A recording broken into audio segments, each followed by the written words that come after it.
Every single day, 12 million people in India wake up and log into an app. These are the people that deliver your food, your groceries, your packages. And to make all of that possible, they have to also own the bike, pay for the fuel, absorb pretty much every cost and every risk, while the platforms that dispatch them have managed to build billion-dollar businesses. I'm sure you've guessed by now that I am talking about India's gig economy. Now, don't get me wrong, this is probably the most incredible story of this decade. But as people who use these apps, we've all at some point had a hunch that something about this isn't really adding up. Of course, we tend to overlook that hunch in the name of convenience. But a Bangalore-based consulting firm called UK & Co. actually went out and did the work. They spoke to 1,355 gig workers from across Karnataka. These are people registered on Swiggy, Zomato, Blinkit, Uber, a dozen other platforms. And based on those conversations, they released a brilliant report in February titled India's Gig Economy, The Promise and the Paradox. I'm particularly excited for you to listen to this episode because it throws up insights into the life and pressures of gig workers in India that we don't often see. So in this episode, I'm joined, of course, by Praveen, my wonderful co-host, and we are joined by Sid Pai, the co-founder and managing partner of UK & Co., which is the firm behind this report. We're going to go through this report together. We're going to look at the data. We're going to try and understand what it means. And in the process, we're going to try to answer a question that nobody really has a clean answer to. What breaks first if things continue this way? Or does anything break at all? And is this just how India works now?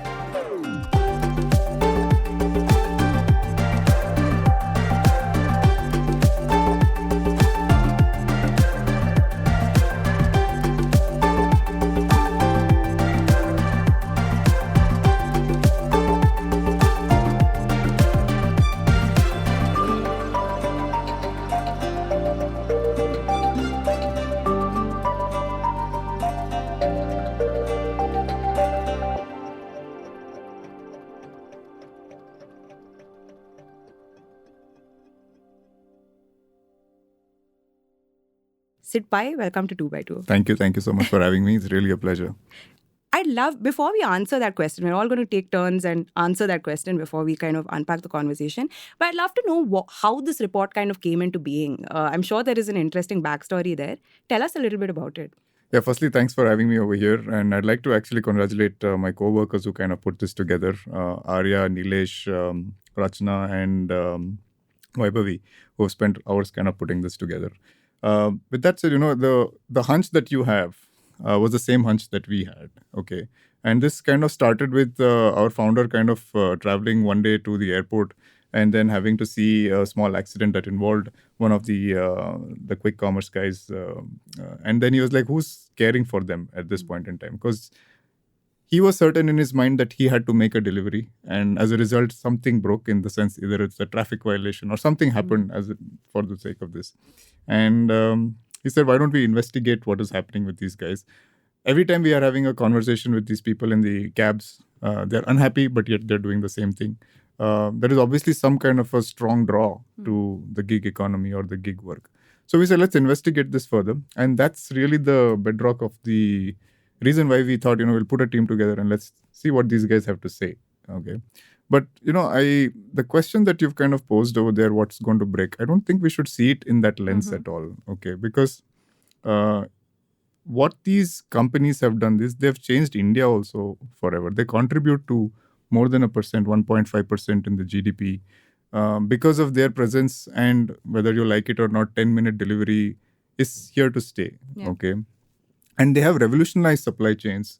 They've made things available faster. It has not just helped them, but it's also helped the local Kirana guys in terms of their supply chains, right? So a lot of innovation has happened because of all these guys, whether it is from a taxi point of view or whether it is, your delivery guy. So I don't want to take anything away from any party over here. I think quick commerce and the ride-hailing apps have all revolutionized India in a very nice way. It's just that there are, as with anything that starts out fresh, there are some gaps that need to be addressed. And I think this report only just points out that It's a huge promise with what quick commerce and the other guys are doing. And there are some gaps, and which is what we should try and fix at some point or the other. So. And we also have to point out this report is largely focused on Karnataka. Yes. I mean, most of our work is also focused in the South India. We don't want to step far from our backyard. If we can get it right over here, then we can be a good thing for the whole nation to follow. So that is our intent as an organization in general.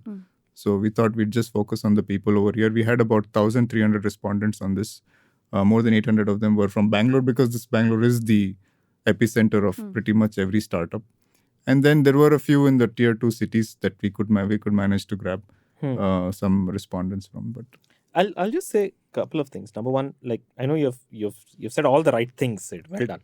Okay, but I will just say that couple of things. I think it's important to talk about what is this report. We're talking about this report in the abstract a little bit. So let's just say what this is.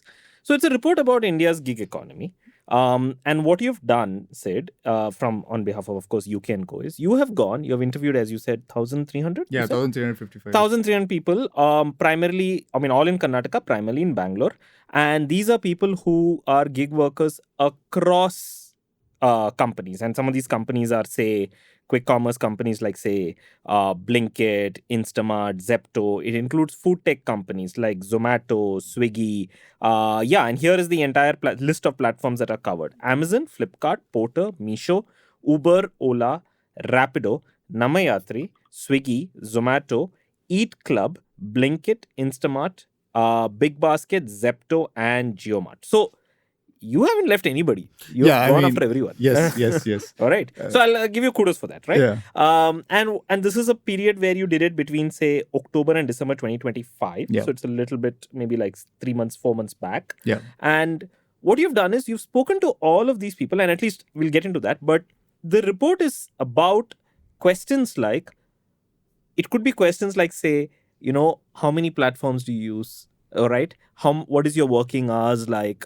Some of them are very interesting. Some of them are questions like, do you feel fatigued? Have you felt dehydrated? Have you seen health issues, etc.? But you've also had questions like, what's your screen time? How much screen time do you use? Do you get breaks? Are there like facilities? And the most interesting, and this is the part I found the most interesting, was you specifically went into income, which is, of course, people talk about that, which is that this is how much you earn, etc.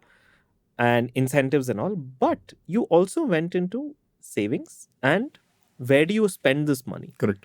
Which I think is, quite interesting. And the reason I find it quite interesting is because, look, we have had conversations about gig economy many, many, many times. And usually the conversation, wherever it is, whichever platform it is, whichever CEO, whichever person, always goes down to the same familiar set of beats, right? And Rahel, you know what the beats are. Beat number one is someone says, oh my God, something bad is happening because of this gig economy is unfair and bad for these workers. Look at what's happening, etc. And what is the response on the other side? But employment opportunities. Opportunities, yeah. Oh my God. But then look at these people. These people are getting jobs. We are job creators. Yeah. And the amount that they are getting paid for these jobs, which I think the median income, I think from this thing is somewhere between 25 to 35,000. 25 to 35,000. Which can I say, as a journalist, a lot of our starting salaries were probably around that much as right? well. Yes. And not just, don't forget journalists, even like, say, IT. Yeah, right? Exactly. If you look at, say, people who are working in like the, IT services companies, when they start off, their starting salaries are like somewhere around that territory, right? So for them, what you're really saying is that, look, these are people who are quote unquote unskilled. We're going to explore that. I said quote unquote. Okay. I said quote unquote unskilled, right? And so we're going to give them this employment. This is a good thing. Well, if not for us, these people would have nothing else to do. That's the argument. And I think this report is the first one in a long time that sort of pushes that question a little further. Like you push that discourse a little down, because now people are able to analyze this much more. Yeah, see, for us, the viewpoint, the lens that we are taking a look at, lens from which we look at this thing is that we are looking at from a factory worker point of view, right? If you were to set up a factory, right, you're looking at the welfare of the people that are working over there, right? In that, all these questions come into mind as to how are their children, how are they saving, what are they spending their thing on, what should be their salaries, all these kind of questions that we would normally think about when you're setting a manufacturing setup. you would want to ask the same kind of questions to these people, because at the end of the day, there's no difference between the two. Okay, so I mean, the difference is that in terms of factory workers, you do give healthcare and a certain exactly. amount No, of the reason why we benefits. ask this question is like if a factory employee is feeling dizzy, if he's working long hours, you would make changes to your system to make sure that you're compensating for that. There's always lunch offered. There are breaks. There is sufficient, there's a provision for staff welfare. Usually in family businesses, there's even some money given for their children's education. There's a whole bunch of soft, incentives that are given to these factory workers. So why not ask the same questions? Are they getting this over here? And the factory work and all the Factory Workers Act and other things came about because of this only, that people should not take advantage of a situation where somebody is in dire need of money, right? There should be some kind of a standard, even the minimum wage policy, which just recently got increased for for factory workers. The intent is the same, that everybody should have some kind of a good income. There should be upward mobility of some kind. And they should have a good life, not like a great life, but definitely a good life if they're working somewhere. So if you take those principles and apply it to this industry, in which case these people technically become the bottom of the pyramid, then there have to be those provisions for these guys as well. That's the lens through which we looked at it. And that's where these questions actually came from. Another set of questions that you had and answers that you had was because also the second argument that comes from people when you basically say, oh my God, we should do something, we should reform gig work. The second argument usually comes is that, look, this is anyway supposed to be a temporary thing. These are people who essentially, the word gig itself implies that it is temporary, implies that it's a stepping stone towards doing other things. So they just do this on a few hours basis, on a part-time basis. So they don't necessarily, we are not obligated to give them the rights and all the privileges and the benefit that you would give to full-time employees, which of course is also something that this report sort of like pushes out and explores. But I just want to go back to something that you said, which is when I was making this little speech, at one point in time I said unskilled and I said it quote unquote. Yeah. And I saw the reaction on your face. You were like, no, wait, I have to object to that.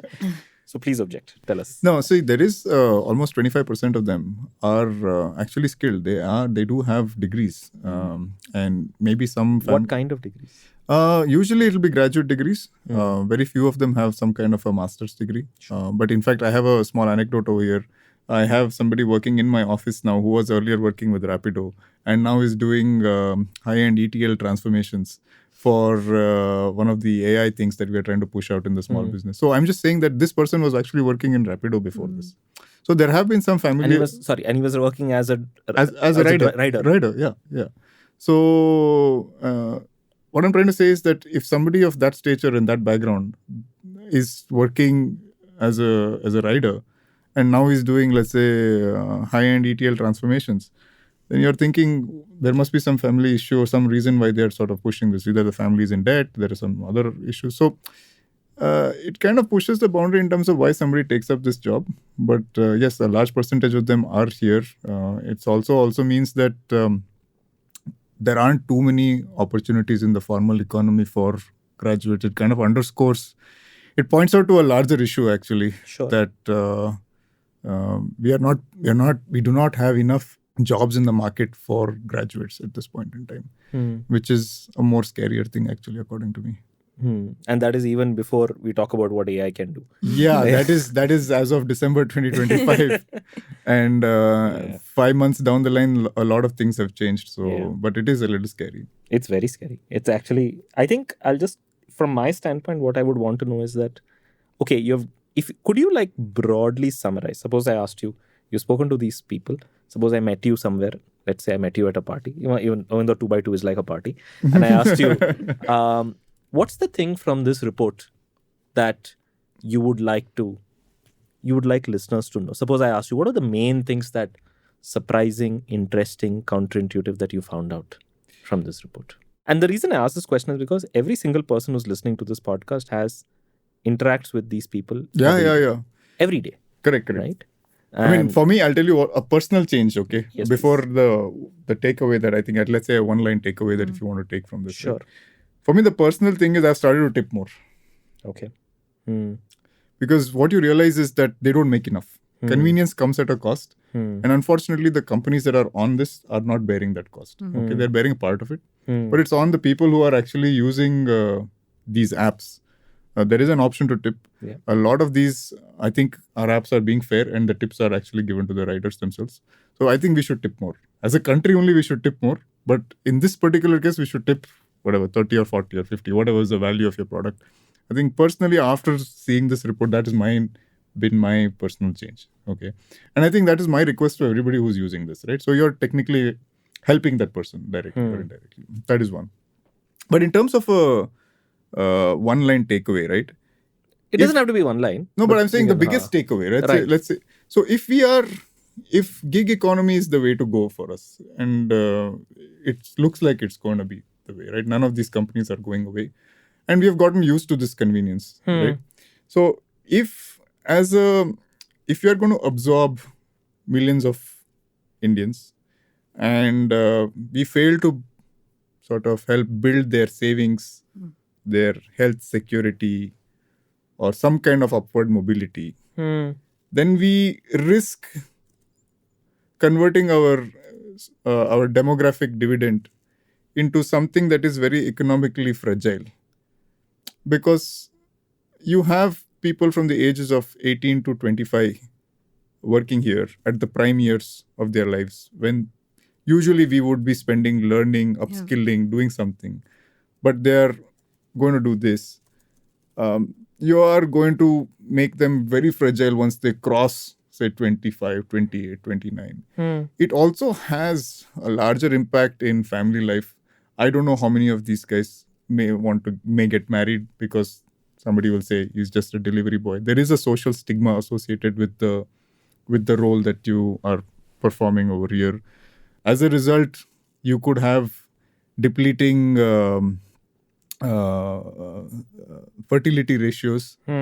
As a result, we become an aging up. I mean, there are large-scale implications of this. But what I'm trying to say is that we need to help provide them with a solid, what I would say, structure by which this whole thing can be managed. That's my big takeaway. Fair. Yeah. Now I'll get into specifics of this report, okay? And I'm just going to read out the 5 or 6 things that stand out to me.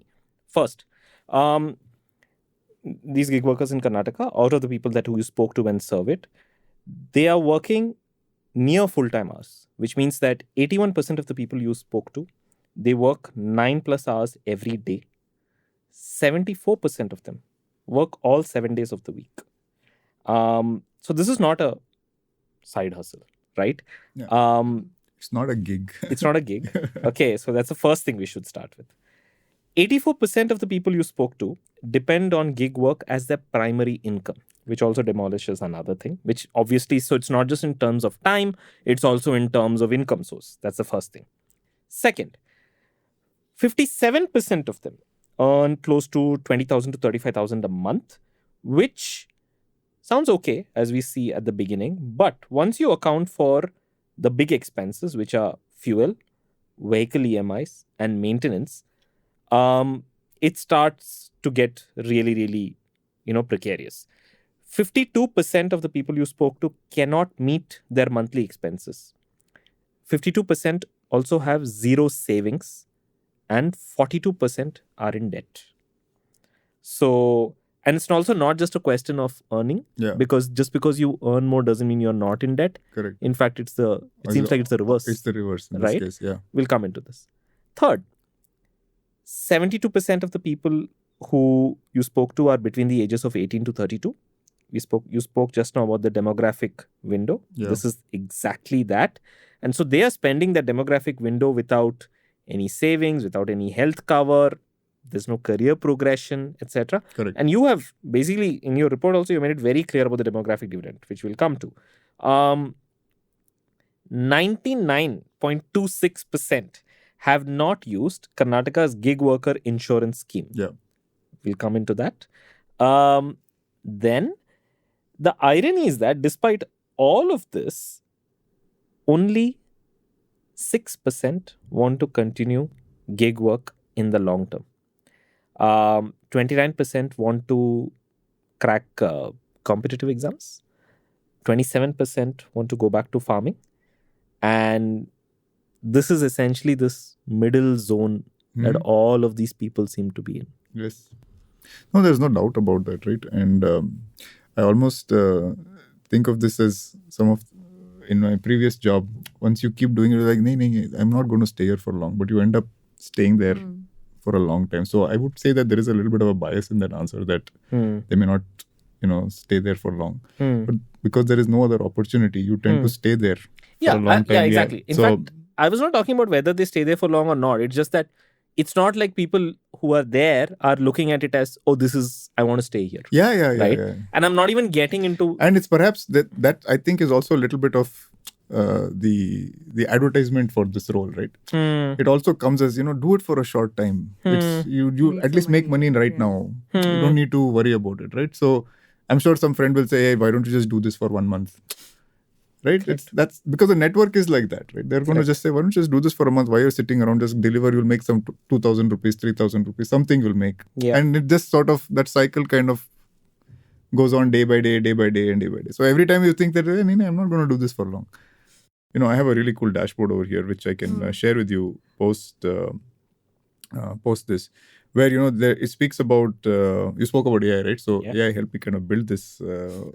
What AI did you use to build this? This is actually a Perplexity computer. Okay. And I set up Nice. You're the first person I've met who's using Perplexity computer, although they seem to have gotten some kind of a niche. But yeah, please continue. No, so the intent was that I set up an agent to kind of figure out what each of these companies are doing and give it a kind of a score on what they've done for the gig workers. And it compared about 5-6 of them. And there's some very interesting ones in terms of how they have taken insurance, safety, the government, what you spoke about, can they... Because right now, the initiative is on the worker to sign up on these portals. Zomato is kind of pushing it from their side. It's kind of mandatory to kind of get it done. So, because they have all the data anyway, so they might as well push them. And then in terms of transparency, dispute resolutions. So there's some fairly cool things that they've done from each company. But... I missed My question is that when... No, one second. Finish this thing. Who's the ranking? Tell us about the ranking. No, so the ranking is that I have Zomato at 76 on 100. Okay. Swiggy is at 66 on 100. Okay. Blinkit, which is also their same one, but 73 on 100. Right. Zepto, unfortunately, is at 44 on 100. Okay. And Rapido is at 60 on 100. Interesting. So I can share this link with you at any time. It'll be sure. interesting. No. The reason why I brought that up is also because there is a very similar thing that is being done by this organization called Fairwork. Okay. Right. So what Fairwork does is they basically do this thing where exactly what you said. They go and rank these platforms based on a bunch of parameters. Correct. Right. It could be things like, some of the stuff is what you have, which is like, do they provide insurance? Do they have like fairness with respect to transparency? Bunch of these things. I don't remember them off the top of my head, but I can like share that. And I've written about this as well. And I'm just going to read out the 2024 scores, out of 10. And the 2024 scores out of 10 are Big Basket, 6 out of 10. Swiggy, 6 out of 10. Urban Company, 6 out of 10. Zomato, 6 out of 10. Blue Smart, 5 out of 10. You can tell this is a 2024 report. Okay. Zepto, 4 out of 10. Amazon Flex, interesting, 2 out of 10. Flipkart, 1 out of 10. Ola, Porter and Uber don't have, it just blank. So maybe they did not participate. But I do remember that one of the things that happened with this was, I think in 2021 or 2020 or something, they basically did this very similar kind of ranking. And Zomato was somewhere at the bottom. Oh, okay. Right. And I know very clearly that Dipinder Goyal at that time, who was the CEO of Zomato, put out this tweet saying that, okay, we understand they did this. We take it in the chin and we will do whatever we can to fix it. Yeah. And to their credit, from 2020, if you go back and look at this, I'm looking at the ratings over the last few years. 2020, Zomato was at 1 on 10. They were right at the bottom. Yeah. And from that point on, they seem to have done some work there. No, really good so work. So it's not just actually. about them that we're talking about. But others. It cannot be just platform specific. That's the sad part about this, right? It's like none of these guys are specific to Zomato or specific to Swiggy. They keep switching their apps from one to the other depending on the demand over there, right? Sure. So I think it needs to have some kind of aggregate act that helps everybody across these platforms with this. It shouldn't be specific to a particular company. But why that 99%, do you think, Sid? Like when you were having conversations with workers, why is it that 99% of them haven't touched that insurance scheme, right? Like there is some mismatch there. I'm trying They to probably understand. are not aware of it. They're not Is aware. it just that? Is yeah, it it's just not complete being aware awareness. of- Yeah, it's just complete awareness. There's nothing else. I mean, I'll give you a small anecdote, Yeah. okay? I have a driver. Hmm. I've bought him insurance, okay? Because there'll be some issue. He has a child and this thing. But when he goes to a hospital, he doesn't know that he has insurance. Even though I've given him a card and I've given him everything. That, okay, if you go to a hospital at any point, make sure that you call this number and then go. But every time he comes to me and says, sorry, the bill cuts back. I said, Yakri, insurance hogila neevu. He won't do. Just doesn't do. So it's just that I feel that this whole insurance play is good for people with sufficient knowledge and backing and a general process of how it works, right? You go there, there's a cashless system, you have to give this number, this is the card. I feel that awareness does not exist with this class of people in general. So even if they have this insurance, which I think the companies are putting for whatever reason, when they do go to the health center for any issue that they might have, it will still be a cash-based process. They will not even know that they have a card that they need to pull out, they need to show, they won't know this at all. So it's not just the question of provision of insurance, it's also the awareness of how to use this in the end, what works, what is the process, how do you file a claim. I would say that there are many ifs and buts in that statement, right? 99%, even if I give to all 100%, it will still be a problem, which is what the companies are doing, right? They're saying, okay, I'll give you insurance, no problem. But are you going to use it? Unlikely. Got it. Because you don't know. You just don't know how to use it. So what I'll do is, I think for the next 30-40 minutes, let's just go a little deeper into this report because that's really the heart of what we're discussing. And I think while we talk about that, we will also understand a little bit more. First, I just want to talk about who these people are. And that's really the report where it begins, right? Where you basically talk about the socio-demographic profile. I'm just going to read out some headline stuff and Sid, you should probably give us some more color into it, right? Sure. First, 88% of the people that you spoke to are from Karnataka. And that means that and also there is a migration aspect to it, which is 16% of the gig workers have migrated to Bengaluru from other states. Yeah. Which states? Usually it will be Tamil Nadu, border areas in Andhra Pradesh. Interesting. So it's not from North India necessarily. Not necessarily. Okay. At this point. Got it. Also, is there a migration towards Bengaluru as well from people outside Bengaluru? So let's say people who are from other parts of Karnataka? Yeah. That also happens. Bangalore is an epicenter in general. Okay? If you look at it even from a manufacturing standpoint or an IT standpoint, Bangalore has always been the hub for a lot of people to come and, there's an upward mobility associated with Bangalore. So even in this space, I'm pretty sure the numbers, whatever we have over there, will be very significant, will be the same across all these other areas as well. Correct. You will see people coming here for work. Yeah. And you will see that even 35,000-40,000, if you're coming from, let's say, even a tier 2, tier 3 town, is a lot of money. Of course. If in their mind. Of course. So you will see that. In fact, of all the cities that you have surveyed, Bengaluru, unsurprisingly, has the highest share of gig workers from whose percentage are non-natives. Yeah. In fact, it's a majority. You say that majority of them are non-natives. That's 54% of the people who are working in the gig economy over here in Bengaluru are non-native to Bengaluru. Which is true, right? You see that across everywhere, right? It's not just limited to, I would say, this. Of course. I would say even if you go to the restaurant economy, you will see a large percentage of them are not from here. So I would say a large working class of people in the city today are not from here. And primarily, if you even broke it by categories, like say bike taxis, QCOM, food delivery, and the maximum share of non-native people, the sector in which they work are cab drivers. Yeah. Right? Yeah. Which also seems to connect because it's like if you've come in here, you probably have some kind of connection, something to get a car, maybe on an EMI, maybe. Yeah. And I think this, if you remember the earlier days of Uber, right? Right.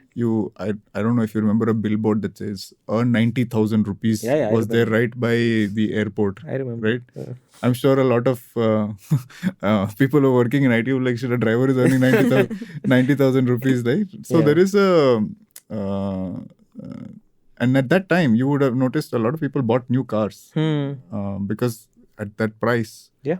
it makes sense. And they got locked into EMIs. And it makes sense also for them. If you are going to make 90 grand Correct. a month, it's okay to pay 20,000 rupees EMI for a car. Correct. And continue, and you'll make more money than you would probably think of. So I think the draw was very strong when they came in. And over time, it has obviously degraded, and you will see the maintenance of the cars also have gone down now. The quality of the interiors are, the drivers are pretty much, earlier they used to wear a very nice, maybe white shirt. Now you don't find them that appealing. So a lot of things have changed and for somebody coming from outside, just again, it's a friends loop, right? You will have one person doing it. It's a herd mentality. You will have one person doing it from that community or a tier 2 town. Yeah. He will spread back. Hey, I am making a lot of money here doing this. Yeah. Somebody else will come. They'll follow the same route, and then that's perhaps. And as then when the years go by, you realize those incentives dry up fairly quickly when the company needs to make its profits, and as a result, everything gets harder and harder. And now you have this coalition of drivers who essentially have 15 or 16 cabs, and they will give you their fleets, right? Yeah. And they will have, they'll give you their number, and they'll say, don't bother booking on this Correct. app. Call me if you have to go to the airport. Call me if you have to go to the airport, right? Correct. So it's just the way it is going to be, man. Yeah. I just want to finish this, which is, I think the other interesting part that I saw is you primarily, unsurprisingly, the people you spoke to were male. 99.4% of the people you spoke to were male, and 0.6% were women. Mm-hmm. This is just me anecdotally speaking in Bengaluru. I don't know about you, Rahel. I feel like the women whom I've seen in this are the ones who are almost always in Namayatri. Yeah. Right? Yeah, Auto drivers in Namayatri. Yeah. Occasionally I get a woman who uses an electric auto. Yeah. And I always talk to them, and it's always a very interesting and enlightening conversation. I also think that percentage will change in the next couple of years, also with how popular instant help is getting. Yeah, with Snabit and true. Pronto and all of that. True. Majority of their, those are only getting more and more popular. I feel like that percentage is likely to increase. Yeah. No, it's significantly. predominantly male. Some of the locations that we have gone to where you have either a large hotel or a dark store, you will find a large percentage of male population over there. Very few women. In fact, even anecdotally, I have not seen that many women even come and deliver. So I think very rarely I've had someone do it for quick commerce or sometimes Swiggy for me. Very rarely. It has happened. I have seen it. Yeah, I have seen it, but very rare. It's very rare. Do you have anything on any of the women that you spoke to? Do you have any anecdotes, anything that stands out? Nothing that stands out of the ordinary. They're also young in there, so they haven't gone through life phases yet. So they're probably trying this also for some time. Correct. Again, hardship at home will probably be the primary driver.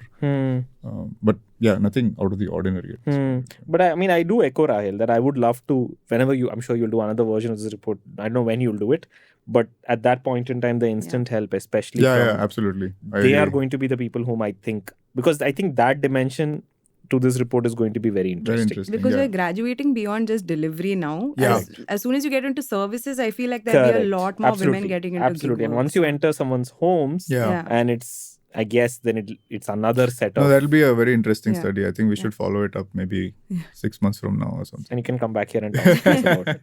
Talk about other stuff too. You spoke about early in their careers, early in their life stage, and you're right. Nearly 73% of the people are between 18 and 32, not surprised. Over 50% of the people you spoke to have 2 or more children.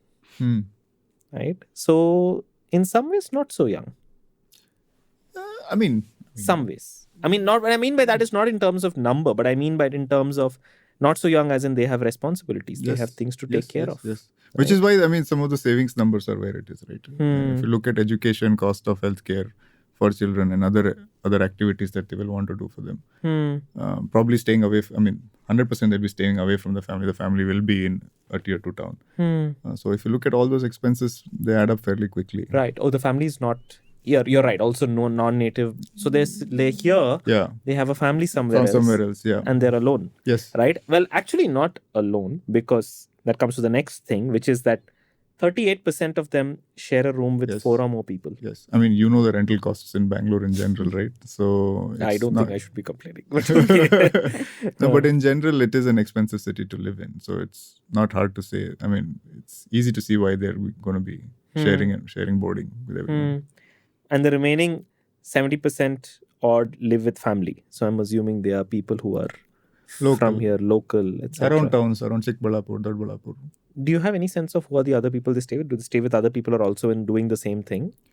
I don't think that has come through that clearly. I think they're all individuals who are either staying with their parents in slightly far off, maybe 30-40 kilometers from here. But I don't think that there are others like that. If you're talking about multiple people within the same family that are doing this. No, that's not what I said. I said that because a big chunk of them live with more than 4 people in a room. Right? I'm wondering that are the other people whom they share a room with, are they also people who are in the gig economy? I assume so. Assume it will be like that. I mean, I don't think it will be too far of a stretch to think that all of them are in some form of a gig economy or the other. Because the another anecdote I have is when I was going to another office and there was a chapati vendor nearby, and he had a gig worker there who was going to make chapatis and take it to somebody. And he said, ಇಲ್ಲ ಇವತ್ತು 10-20 order ಆಯಿತು, ಇವತ್ತು 1,000 rupees ಆಯಿತು, ಇವಾಗ ನಮ್ಮ ರೂಮಿಗೆ ಹೋಗಿ ಮಲ್ಕೊಳ್ತೀನಿ, ನಮಗೆ 3 ಜನ friends getting together and there's some sort of a party scene that they're planning with whatever 2,000 that they're on. So anecdotal, but my assumption is that they form sort of a friends network who all of them tend to do this and are there. Otherwise they would always, I mean, I always think that, from my own life, right? If there's one person who's doing extremely well somewhere else, you tend to sort of say, hey, I want to do what you're doing. Correct. If it's in the room, at least from a college roommate scenario, if you're looking at it from that point of view, if you know that there's something working for one guy, you're like, you know what, he's done the right thing. Let me try and, emulate that a little bit. Correct.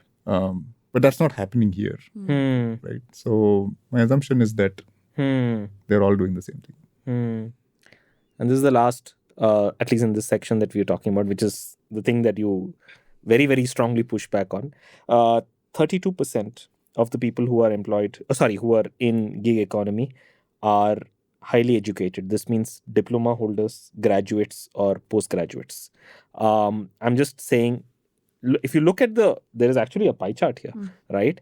Of people who are, if you look at below 10th class, you may think it would be a big chunk because it's quote unquote unskilled.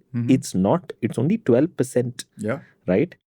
82% are like 10th class pass. I'm just going down. Now I think this part of the report is where you basically went into, okay, we now understood who you are. We understand your background. We understand where you came from. We understand what you studied, all that. Now it's about what kind of work do you do and what does that entail? And this is also a part that I think is very blind to people when they order all of this stuff, when they use all of this stuff. I don't think they understand this aspect really well.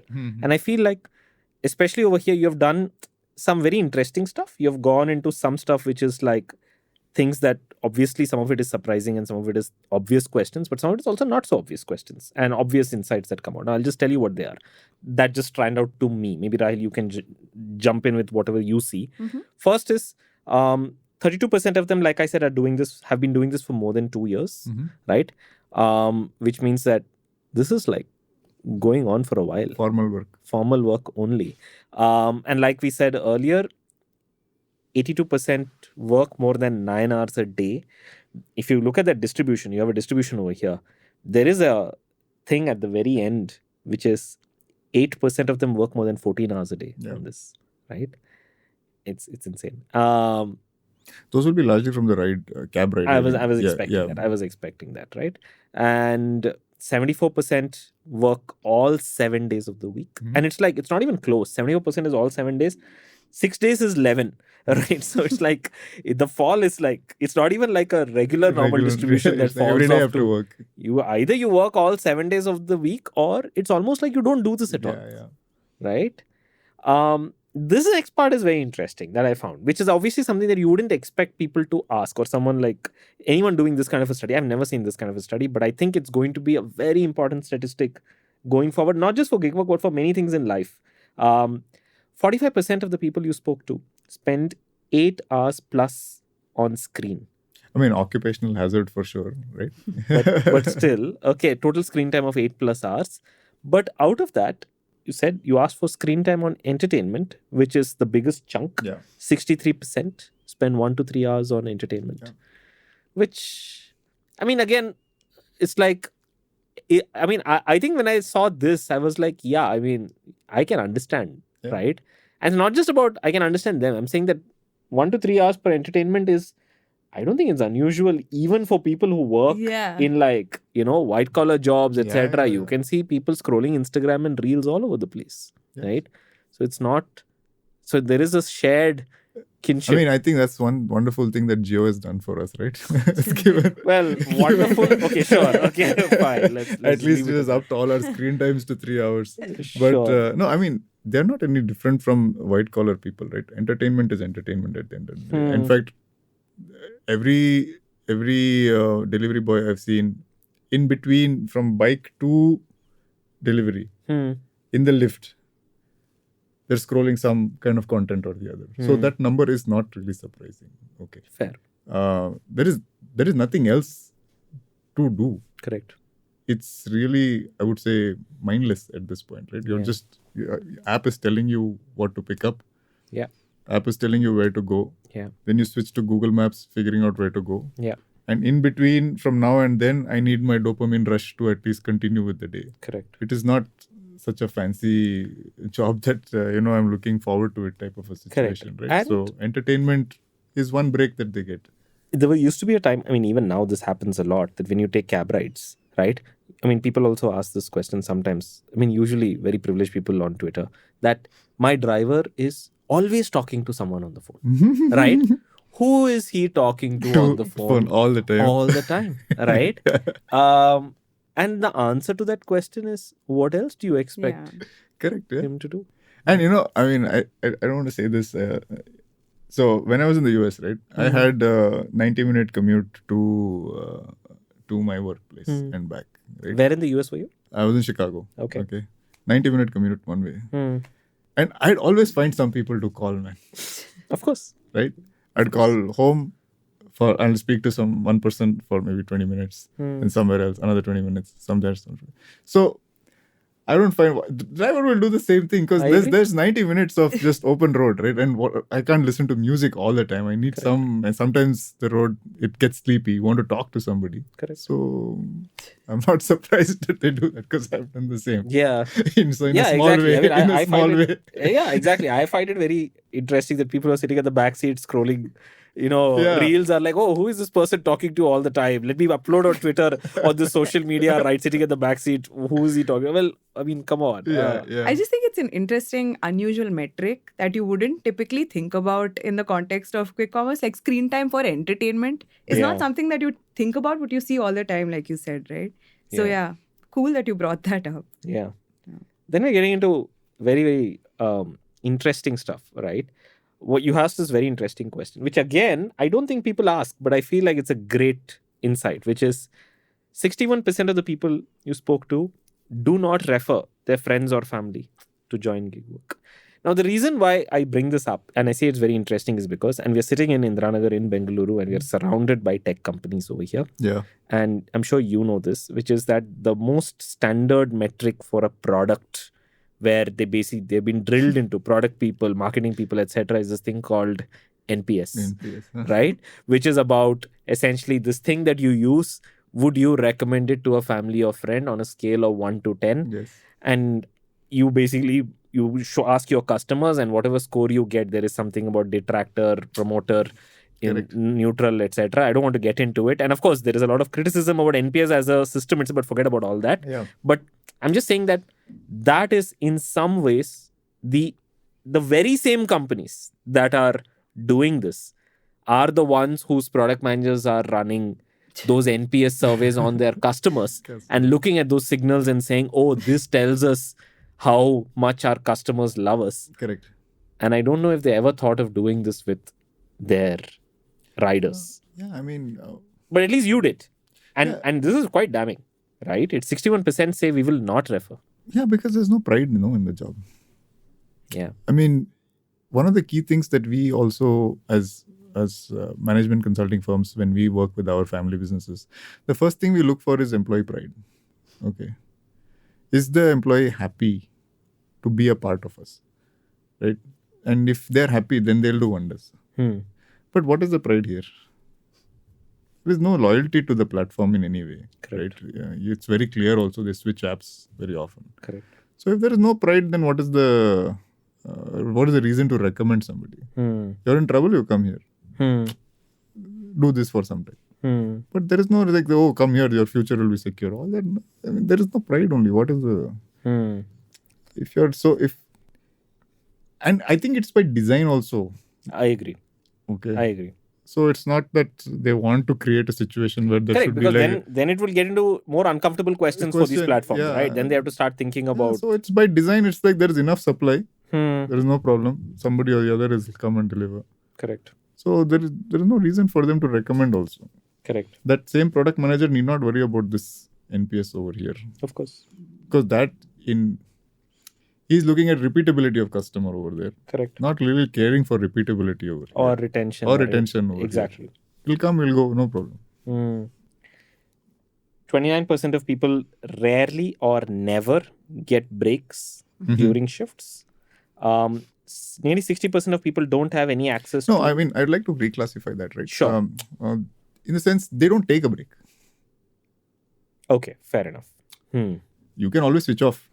Correct. Well, which is what these platforms will tell you. Yes, exactly. You can always switch off. That's But the algorithm wants you to work more so that you earn more. Correct. So as a result, you won't take a break.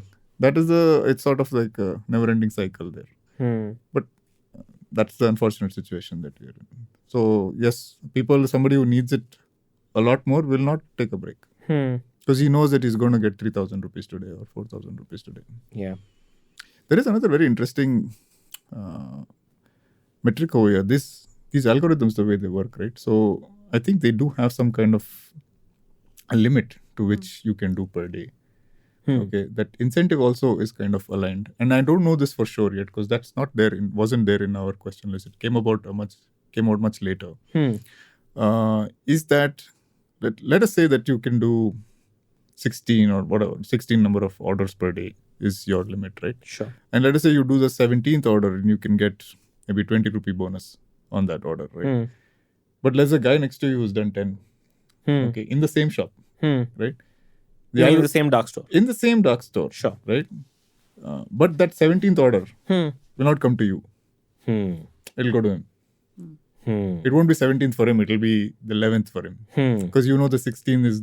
So, I don't know this I've heard this otherwise. Not really... we didn't do any research on this particular piece. But it's not hard to imagine a scenario where it seems to reason, Sid, because if you look at it from the objective function of the platform, platform does not gain anything by outliers. Exactly. In the sense that if there is one, it's not like the quality of work it's all fungible, right? Yes, it's just going from point A to point B. Yeah. Nobody can go from point A to point B better than another person, although it's it's like the margin next to nothing.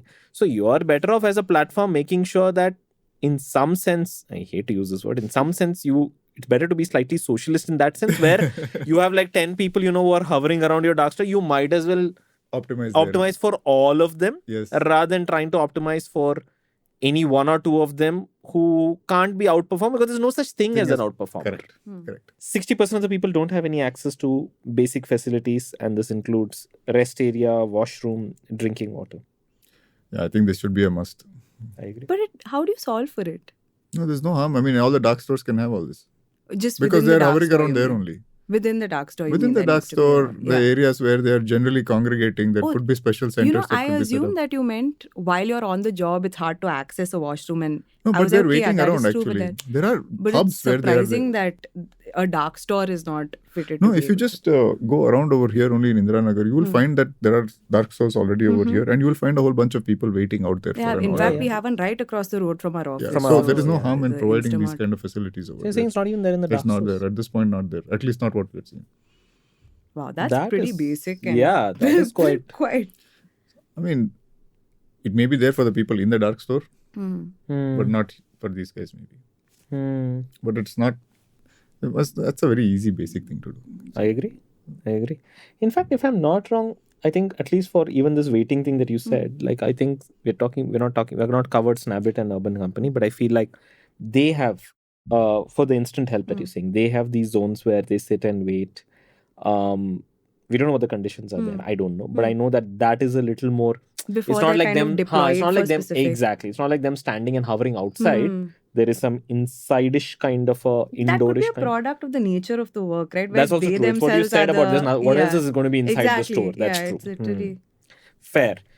Okay. To Actually, even if you've traveled to Kerala, yeah. go to Kochi, Yeah. you take a cab. There's a nice driver rest area over there for the drivers. On the way.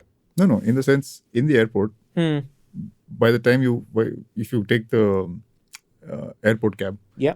they'll give you a coupon. You go out, and when you wait for the cab, there's a driver rest area which has restrooms. It has a place where they can sleep a little bit, rest, and then they can go pick up their cab. And go. So it's not hard for them to do this. These companies have enough capital to make this happen, and it not be even near the dark stores. It can be anywhere else also. Sure. These are It like could be a hubs. great marketing campaign also. If they do it, they'll make a great marketing campaign. That they will. For the great Yeah. marketing They're not going to do it and be silent about it. And then all of them can do it together. Actually. Okay, sure. 85% have gig work as the primary source of income. Yeah.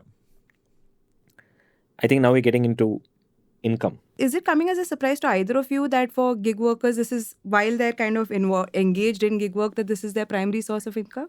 No, it didn't come as a surprise to us. I mean, I think we expected two things: that this is not a gig work for a large percentage of them, and if it's not a gig work, then it automatically means that this is a primary source of income. Yeah.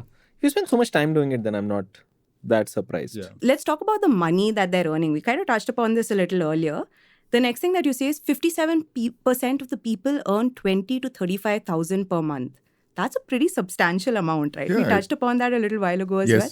I think it's slightly higher than the state kind of minimum wage as well, right? It's almost double. Much- Yeah.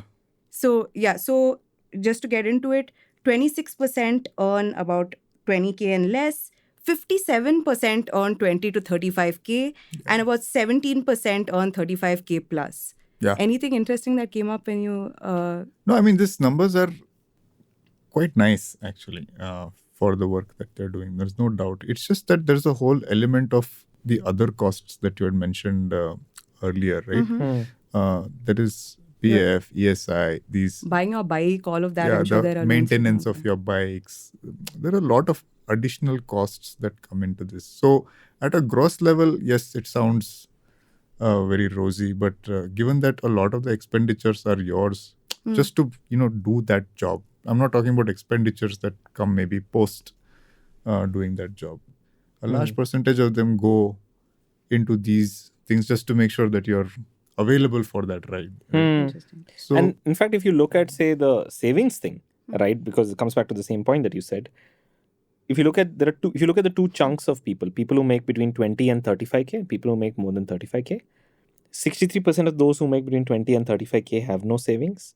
52% of people who make more than 35K have no savings. Yeah. So it comes back to what you said. The costs are very high. There is income instability, or the next section, they're in debt. 42% of them are in debt. 48. I mean, and this is like across the... Yeah, but see, I think that they're just mirroring what is generally happening with the country, right? I think the debt profile in general, I think a few months ago, I was reading an article where it has moved from, 7, 8% or 9% earlier to 33 or 34% or something like that. As a country, we are generally more indebted, I would say, than before, right? So I don't see that as a big surprise. And generally again, anecdotal, but if you had house help or anybody, you would always notice that they're always in debt. Yeah. They'll always, every 2 months, 3 months, they'll come and ask for some money here and there. So I'm not surprised with this finding that almost 50% of them have a debt obligation that they're unable to meet. and have to take on some jobs to sort of make the ends meet. Then there is a very interesting breakdown of work-related expenses. Very interesting insights here. Of course, some of them we saw coming, like a majority of them spend about 81% spend more than 2,000 rupees on fuel. 9% spend more than 2,000 rupees on EMI expenses. We're not specifying what kind of EMI expenses, but I think we've kind of talked about a few of those things, bike, etc. 73% spend about 2,000 rupees or less on internet-related expenses. 19% spend more than 6,000 on vehicle maintenance, and 94% don't spend on EV rentals. 4% spend less than 2,000 on vehicle rent. So a lot of them rent their I mean, if you notice, vehicles as well. I mean, there is a whole startup that has made money off that only, right? So Yulu, right? Yeah. So Yulu and a few other, I think there was another one. Bounce. Yeah. Was it Bounce? Yeah. So, I mean, a lot of them come into the city looking for, looking to do something, and this is the easiest way to get started. No capital investment. Okay, thoda Get paisa a de Yulu do. and Get started. So if I had to really, and this was, I mean, what Rahel read out was for the income slab of less than 2,000 people. But if you go down, you look at the slabs of, say, people who are between 20,000 and 35,000 or more than 35,000 plus. If I really had to ask you, Sid, broadly speaking, where are these expenses? Like, what are the expenses that they have? What are the expense heads? Other than what's been mentioned here? Yeah, I mean, if I really had to, suppose for instance, I said, hypothetically speaking, someone who's making, say, 25, 30,000, just take 30,000. And you say, oh, well, but they have a lot of expenses that gets cancelled out. What are the various heads? One is, of course, rent, right? Which I'm imagining is shared, but it's still like, 6,000, 7,000, something like that. Because like 42,000 spend more than 5,000, etc. So it's that. I guess the second is food expenses, right? That's 2. Maybe let's give another 2,000, 3,000 at least for that. Although there are people who spend more than 5,000, but let's say it's that. Education is a chunk as well. 18% in the highest thing were 18% spend more than 5,000. So there's education. Yeah, I mean, if you looked at it, the previous number, which had 42% of them had more than 1 or 2 children, right? So education becomes an expense for them. Got it. Yeah, and then running of a house itself, most of this will go home. Okay. So if you take out the costs that are related to doing your job, which would largely be related to internet, rent, vehicle, and then food, and then maybe some entertainment expenses. If you take those out, which would largely be, I would say, 50% from there, the remaining 50% will, especially the high income category in this case, the remaining 50% will go home. If it goes home, then you're looking at maybe your schooling expense, you're looking at running of the home expense. If generally the big thing will be they'll be building a house, so there'll be some house related expenses, and then you have debt repayment will be a huge deal towards some kind of an end goal related to this. Correct. And then you have, if they have aging parents, then you have parents' welfare or healthcare expenses. So I mean, if you put all these things together, there's not much there. Especially if you have a couple of children, then 100% a lot of the expenses will go. We're getting into slightly better news with respect to health, because that's also the other thing that you did. You asked them about their health. You asked them about their safety. You went and asked them about, again, some of these very interesting questions. Again, 49% get less than 7 hours of sleep every night, which of course is not great. But I was like slightly relieved to see a 51% of people get 7 or more hours, where I was like, okay, it's not great, but it's the bare minimum. I know the bar is very low right now. Okay. 46% is like 5 to 7 hours. There's a really small chunk that's less than 5 hours is very concerning. 80% have meals on time, right? Exactly. That's why I said slightly better news. Okay. But with that, we're going to get into more depressing stuff, which is 43% experience dehydration, acidity, over 50% experience fatigue, dizziness, nausea, body stress in a month. And these are young people we're talking about, right? We're not even getting into... I mean, which obviously means one thing, right? That the system is overworking them in some way, right? Of course. I mean, even in my job, sometimes I forget to drink water and I'm sitting in an AC office. Yeah. Right?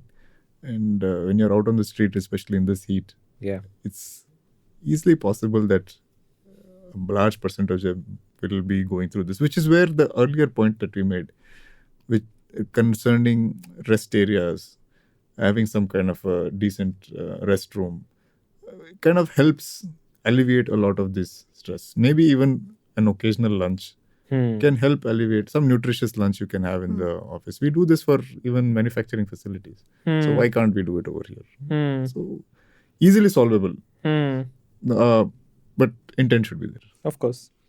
The other, again, slightly good news is that 95% of them report they have not had any minor body injury, 98% no major body injury. People were extremely critical when the 10-minute delivery started and it was been going on saying that, oh my God, you're going to encourage like rash speeding and they're going to be very rash. Which, I mean, of course, the platforms say, no, we don't really incentivize that. The dark stores are close by. I get it. I get what both sides are saying. But I think, at least from the gig worker standpoint, it is that 91% have said that we have not had even minor vehicle damage. 98% have said we have not had major vehicle damage as well. Pressure to break traffic rules. 78% face pressure to break traffic rules either occasionally or frequently. So clearly there is something here. Yeah. There is something unsaid here. Maybe it's not as blatant as an app telling you that, like for instance, I think even Zomato, was it Dipinder Goyal who says that, no, it's not like when an order is there is a countdown that tells them you need to deliver by that time. We don't show that to them. I mean, okay, maybe that is true, but I'm just saying that, but there is certainly some kind of a pressure on delivery time in some way, right? I don't think it is delivery time as much as there is a pressure on that this many orders I want to do per day. Got it. So get it. I agree. It's more an incentive for how much I want to earn as opposed to a time-bound thing. Is what I'm thinking. And if the metric is related to whatever, 16 orders, 20 orders, whatever you do per day, then it automatically incentivizes you to get there quickly without there being a quote-unquote, you've got a countdown timer going on your app that you need to deliver this by, right? So, and this is unfortunately very true now, and it's been bothering me a lot because every time I'm going home, I'm always seeing people going the other way on a one-way, or there's a zebra crossing and it's a red light and there are like 3-4 bikes they'll bang into somebody. They may not bang into somebody. There's always like a scream and shout thing that will happen between two people as they go by. So it's unnecessary. It just makes us feel that we are moving to a lawless type of a situation where you just go whichever way you want to, because you got to make that delivery. Somebody's got to eat that food in 10 minutes. Yeah. But it's actually sad to see. I mean, the government also can't do anything in this situation, right? Who are you going to catch, and what are you going to find? It's like nothing's going to work in that critical situation. How many times the cops are going to get? Plus no helmets, nothing. Correct. So it's not. I don't know how to solve this. I don't have an answer for it. But in the situation that we are in, a lot of people may not, or even the bike riders may not have actually gone to, I don't know if they even have a license. Maybe they have a license. Maybe they don't. Maybe it's not original. Maybe it's fake. I don't know. I don't know what kind of verification they do to make sure that happens. Even if you have one, it doesn't mean that you will follow the rules, right? So I've seen this. We need to find some structure around this.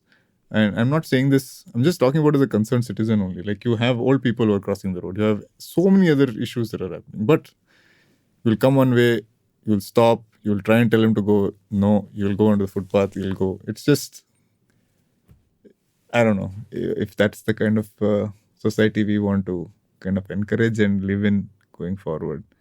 It's scary. Like earlier, you could at least walk on the footpaths. You can't do that anymore without having some vehicles coming back and forth now, right? Yeah. So there is a situation where we are creating an environment that is hard to execute from a governmental standpoint. Correct. Society needs the convenience, so they're okay to let it slide for some time.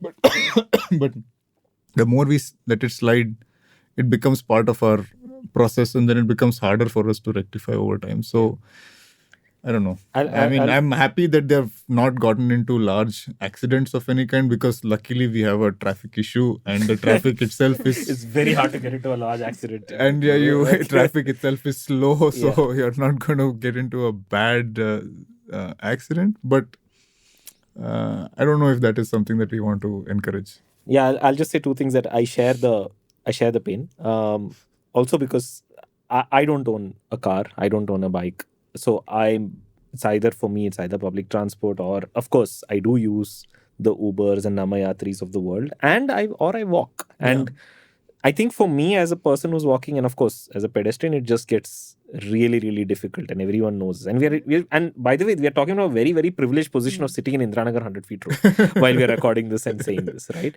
So it's quite bad here. It's quite bad near our office, which is, in fact, our office right now, near our office, it's again in Indiranagar.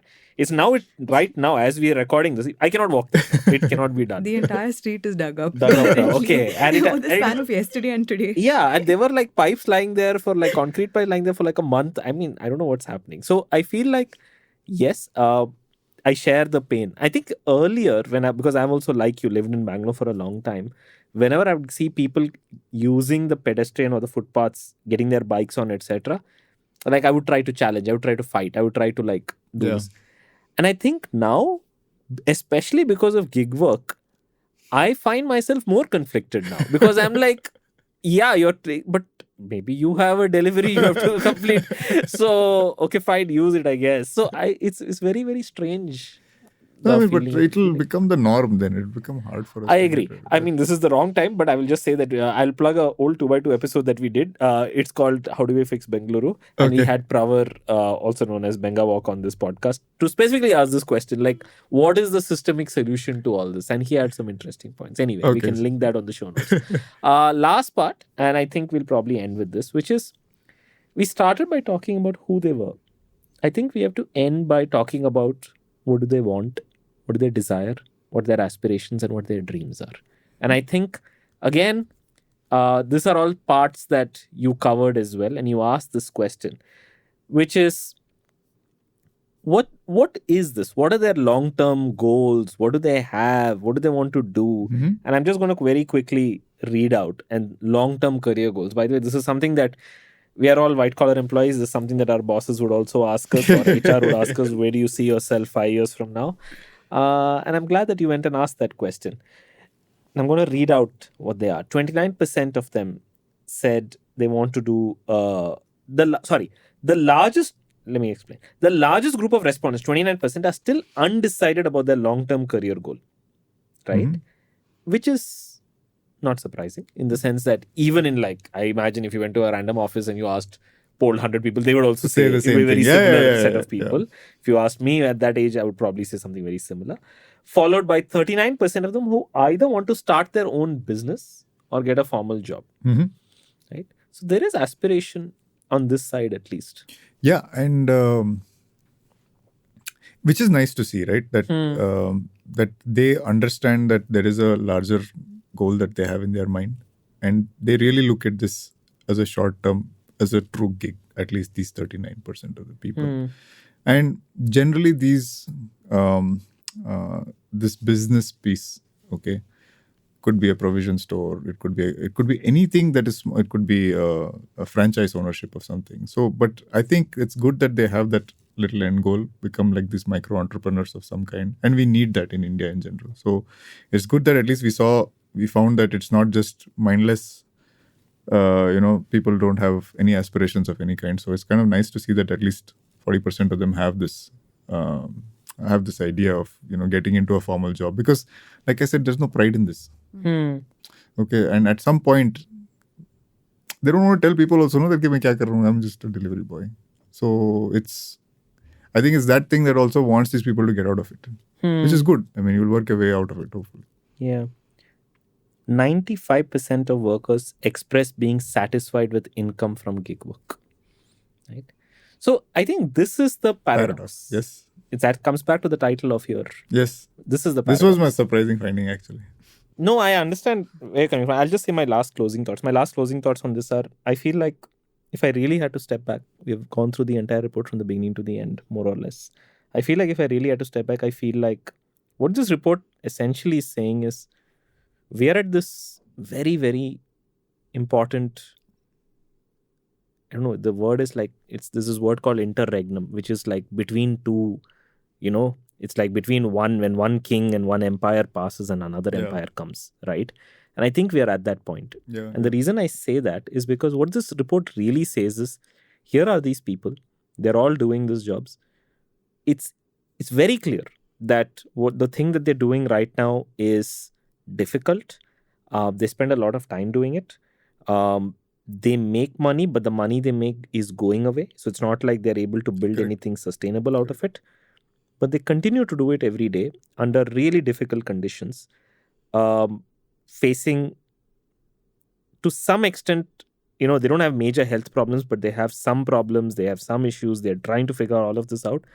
And I think the thing that keeps them going is that last statistic, the last two parts, which is that they're saying, okay, we are happy with what we're getting right now. Yeah.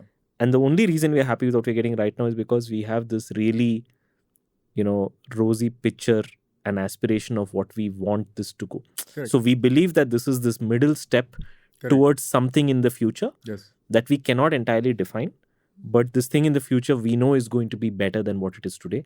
And for that, we will go through what we have today and, make our peace with it and go through it because we see it as... Correct. Absolutely. It's like if you go to an engineering college and it's a horrible hostel and everything, okay, fine, it's like only 4 years. After this, I can do whatever I want. I can get whatever it is. So what if things don't this thing? Let me just make the most of what I can. Correct. And let me just get through this period. Exactly. But I feel like once that drags on, continues, keeps going, and that future becomes more and more elusive. Distant. And I think that is where things are going to start to become much more difficult.